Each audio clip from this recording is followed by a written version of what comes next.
Hi guys, and welcome back to my channel. Now this is part one of a two-part series on how I went about running a limited edition print run of Patience the Owl, how I said no to Redbubble and went about managing this all by myself. Now, as an artist, a great source of income is making prints. Now prints are great because you can sell them at a more affordable price, maybe to people that wouldn't necessarily be able to afford the original. They can be made on tap, essentially a limitless source of income. Plus you can make them in a wide array of sizes to suit the buyer's needs. Many artists choose to use a print-on-demand service such as Redbubble.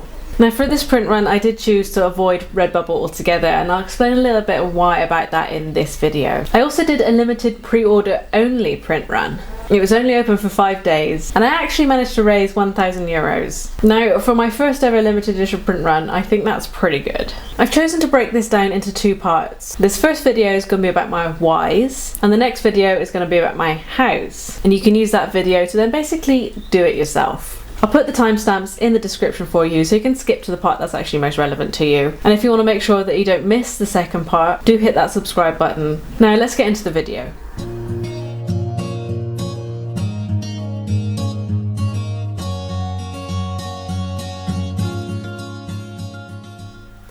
Why did I choose to avoid Redbubble and other print-on-demand services for this print run?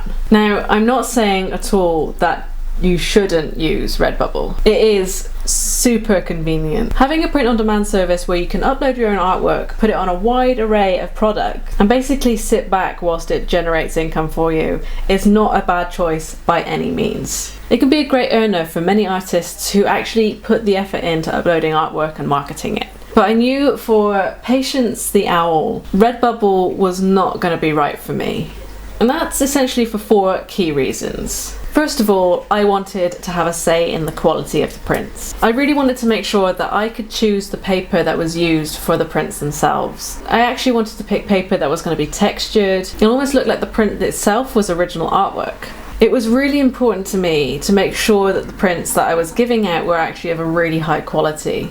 That doesn't mean Redbubble isn't high quality, that's not what I'm saying. I could literally physically inspect every single one before it goes to the buyer. And I think for me this maintains a really high level of integrity that a lot of buyers appreciate. Plus, if you deliver on it too and you actually go out, you inspect every single print and the buyer is happy with that, they're actually much more likely to come and buy from you again. It's all about building up that trust and rapport, and that's why doing this myself was much more important than going via Redbubble in this instance. Now, reason number 2 was I actually really wanted to hand finish each individual print. Each of my prints are going to get gold leaf applied by hand, and each one is going to be signed and numbered as well. And having that additional level of physical input, it added an extra level of personal touch to that print. And I think buyers, when they know that they've had something that is actually physically handled and hand finished by the artist, they're going to be super excited about knowing that they've got something really special. And that gives an extra level of value to the prints themselves as well. And by giving them something that's got its own signature and its own number, plus the certificate of authenticity, which I'm going to provide with all of my prints as well, it allows that buyer to know that they've got something that's really limited, and that makes it special in my mind. Now this kind of moves on to point number 3. I really wanted to connect more with my buyers. So by hand finishing something, you're already getting an extra level of personal touch to that print anyway. But by knowing where each print is going, knowing that it's going to a person, going to a home, it gives me that chance to understand the person that's buying it as well. I know that this painting means a lot to people because it symbolises relaxation and being in the present and being in the now. And when I see the name of the person that this is going to, I feel like I'm connecting with them, and I feel like that's just something, it's special for me but also special for the buyer as well. Plus I could write handwritten notes to each person. I could thank them directly. I feel like print-on-demand service has this feeling of being quite removed. That's not to say that is a bad thing. I don't want to put people off using print-on-demand services. I intend to use them in the future. But for this particular painting, I knew I wanted to have that extra level of being involved with the process. Now number 4 is that I really wanted the print run to be limited, and by making it a limited run I could actually physically number each one, and I could say you are getting one of XYZ. If your buyer knows that they're only getting one of 50 prints, that print is already more valuable because it's never going to be available again. That's not to say I couldn't do a limited print run with Redbubble. Ultimately, I could upload something and make it available for just 5 days and that's it. But I wouldn't be able to sign each one, I wouldn't be able to number each one, and my buyers wouldn't necessarily know how many prints were made.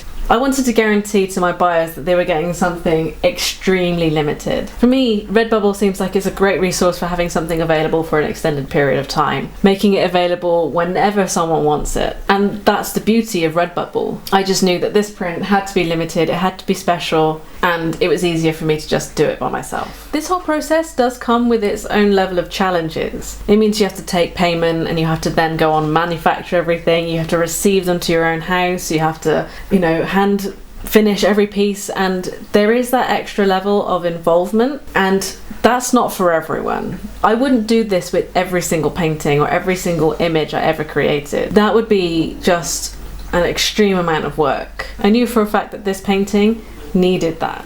Now I want to talk to you a little bit about why I ran a pre-order only print run for patients. A pre-order print run is essentially where you get the money up front before you do the manufacturing. And I limit it to pre-order only, meaning that only people who invested within this window were actually going to make prints. Now, for some people this might seem kind of crazy. I'm limiting it to 5 days. What about all those people who would want to buy it later? For me, it was more about the quality than the quantity of the sales. So I gave people plenty of time to know that this print run was going to be available. I contacted people who were interested, and I'm going to talk about all of this more in the second part of this video. But essentially I wanted to make it exclusive. By doing it once, it's much easier for me as the artist as well. I could do it where it was available to buy all the time, and every time someone bought a print I would manufacture a new copy, finish it and send it out. I could do it that way, but by having that irregularity can provide a bit of chaos for me. So by doing everything in one big batch, it's just going to be that much more manageable. And if buyers knew that they had only a short window to get in on it, they're much more likely to take that action and make that decision, which is good for you as the artist who is selling a print. It's also good for them because at least they know they're going to get something and they don't have to wait around for it to potentially be available again. They guarantee themselves that they buy something in that moment, they're going to get it.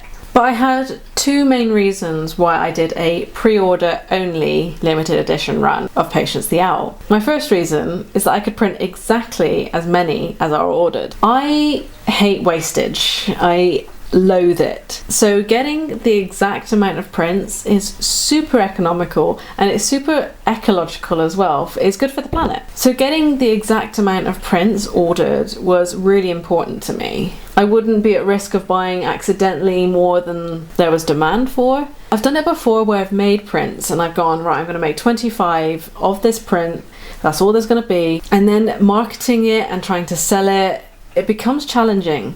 For me, this is just my experience. So if I made exactly as many as are ordered in that window, I know that I'm not going to have that issue where I'm going to have a pile of prints waiting to be sold. I'm not going to have to put the effort into trying to sell those later. They've all got a home, they're all going straight to their home, and I don't have to worry about it. Plus there's that financial aspect as well. If you go in and you manufacture exactly, say, 50 copies, but you only sell 10 of them, for whatever reason, you've still got those 40 that are lying around which could sell at some point, but that seems like a little bit of a waste to me. It's suitable for many artists, it's just personally one of those things that I don't like to do. It just puts that extra level of stress on my shoulders to go out and try and actually sell those prints later.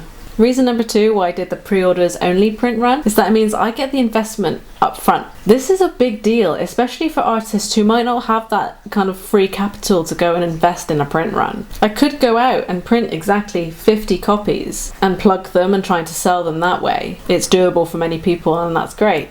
And that also would make it limited edition. But it does require the initial upfront expenditure, and that might not be viable for everyone. The alternative is uploading on something like a print-on-demand service, which doesn't require any investment. But if you're doing it this way and you're having a physical say in the prints themselves, you're having them delivered to you and then forwarded onwards, that takes money, and with high quality prints that is a lot of money. My bigger prints were going to cost me €30 each, and I didn't know whether I was going to be able to sell each of my bigger print. So if I went and invested and bought 10 copies of just the largest size, hoping they would sell, that's already €300. That's a bit more than I could afford. So I chose to do it this way, and no matter how many were ordered, I could print that exact amount, and then it doesn't risk or impact my actual expenditure. I know this can impact people's consciences, and I understand that. Now we'll talk a little bit more about the mindset and how to cover yourself so that you don't feel like you're actually in the wrong in any way, but I will tackle that more in my second video. So I hope that was helpful. A little bit of my insight onto why I ran a limited edition print run that was pre-orders only, and why I chose to avoid Redbubble for this particular painting. If you found this helpful and want to learn more, and also want to make sure that you don't miss part 2 when that releases in a couple of weeks, then please consider hitting the subscribe button. I've got some helpful links in my description. That includes my freebie, the Ultimate Art Block Survival Guide with 100+ tips and prompts for jumpstarting your creativity. I've also got links if you want to go shopping for art supplies such as Ohuhu, Arteza, or even via Amazon. So have a great week, guys, and I can't wait to see you for the next video. Bye!